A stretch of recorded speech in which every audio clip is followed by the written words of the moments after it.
All right. I want to have a little talk about government and its outreach on the people. First, let's do a little refresher. For people of my age, we learned about government in elementary school, junior high, and high school. We know that there are three branches of the government. There's the executive branch, which is the president, the legislative branch, which is Congress, and of course the judicial, which is the Supreme Court. And they're all supposed to have checks and balances so that they can check each other. Now, in our form of government, which I will remind everybody that we are not a democracy. We are a democratic republic, which is two different things. I'll let you all look that up, and you can decide which you like better. I'd much rather be in a democratic republic than in a democracy.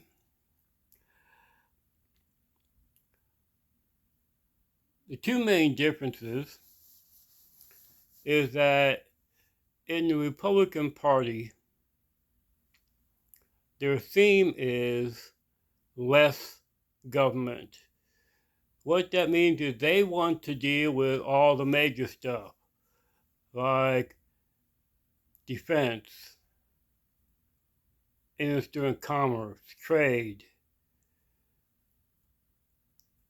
keeping the highways built and the railways going, everything that's important. They want to deal with the major stuff.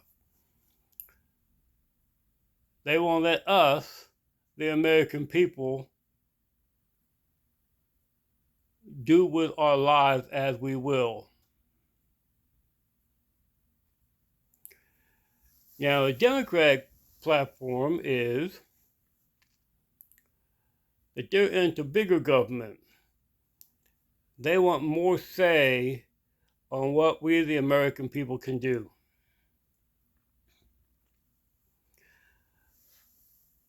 That's why, in times when the Democrats are in power, you will see that there is more increased spending on giving money and resources to other countries, money and resources that we need for ourselves, we can run this country, and for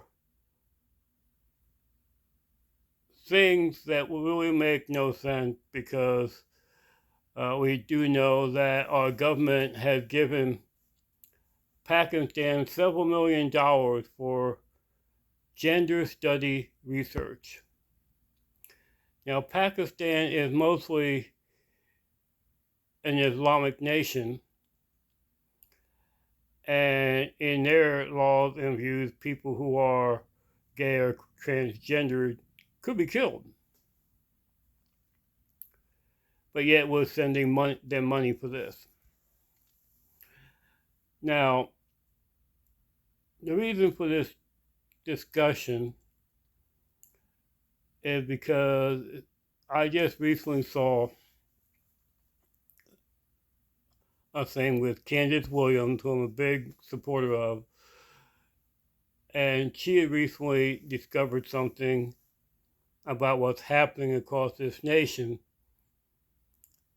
And for those of you with kids, it's something that you really need to think about. What she was talking about was an issue that happened in Los Angeles, California, where a woman's child, a mother's child, was taken away because she would not allow this child to transition. Now, it has always been the role of the parents to be the one to mold and guide your children. But now in certain places, the government is stepping in and putting their 2 cents worth. There's already several schools across the nation where they're uh, forcing the LGBTQ, LMNOP agenda down kids' throats, confusing kids even more than what they already are, because children, especially at an early age, are very confused. I mean, they think they want something, but they really don't. I mean, because they're acting on feelings. You can't always act on feelings in the real world. Something that the government said a few years ago, which absolutely no sense when I heard it, was that a child should be able to choose what gender they want to be when they're 3 years old. What do you think about that? If you're lucky by 3, your child might be potty trained. They can't dress themselves. They can't tie their own shoes.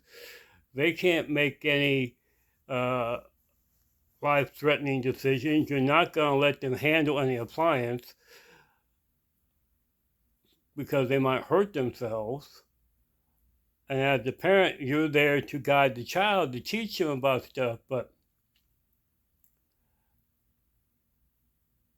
the government saying a child should be able to choose their own gender? Where is this coming from? During my day and age, when children were growing up and they were very young, you might have a girl who was more rough and tumble and played sports and army with the guys instead of playing with Barbie dolls. And you would have called that girl a tomboy. And some of these girls, it's like once puberty hits and those hormones start going, then, a lot changes. These girls who used to play softball with the boys now is looking at her teammates in a different light because now she's seeing boys as someone she thinks is cute. Doesn't have the cooties anymore. Boys, on the other hand, they might have been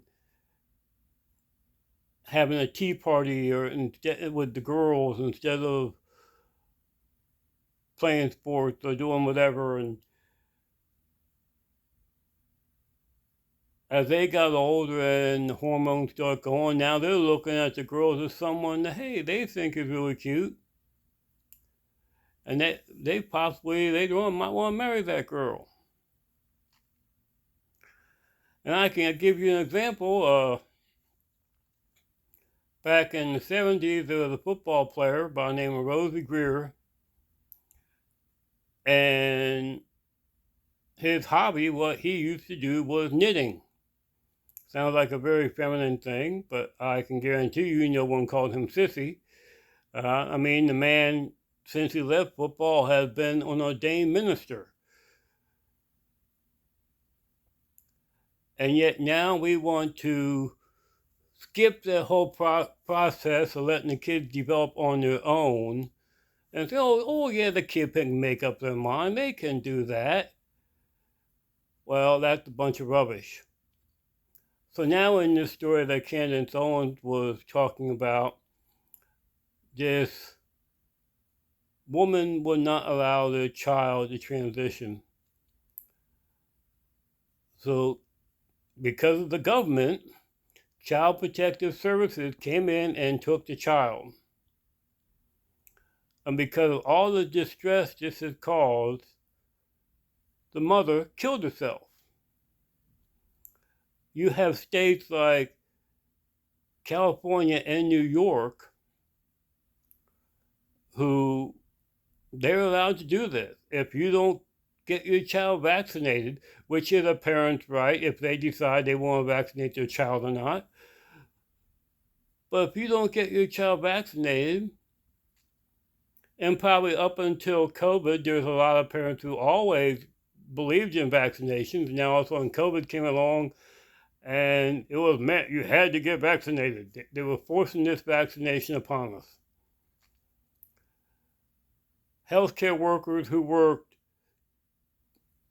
through the heat in the turmoil of the pandemic were fired if they did not take the vaccination, which is just wrong. The government should not be able to forcibly come in and tell you things to do in your personal life, which you would automatically decide yay or nay anyway. But now they're stepping in and telling you as a parent that if you don't do as we say, they're going to take your kids. This is not the America that I grew up in. And I know that for those of you who have kids and grandkids, it's not the reason, not the America you want to be in. That's why there are people from California and New York who are leaving their state, probably where they lived their whole lives, because of all these crazy policies that's coming down. Now, I don't care personally which way you vote. If there's a Democrat in office and he does what he says and he's good at his word, but he's not forcing some kind of agenda on us, that's fine. Same with a Republican. If he does what he can or she can for the American people, great. But don't start trying to force some agenda down our throats. Because the American people, which is all of us, we the people, will not stand for it. It's time to up and fight for your country, people. Stop letting these politicians, these actors, these singers, these entertainers, stop letting their voices sway you. Think for yourself. It's time to get these people out of here before they do any more damage to our children. They're supposed to be our future. And in this case, it's not going to be a future if they keep doing what they're doing. God bless America. Peace out.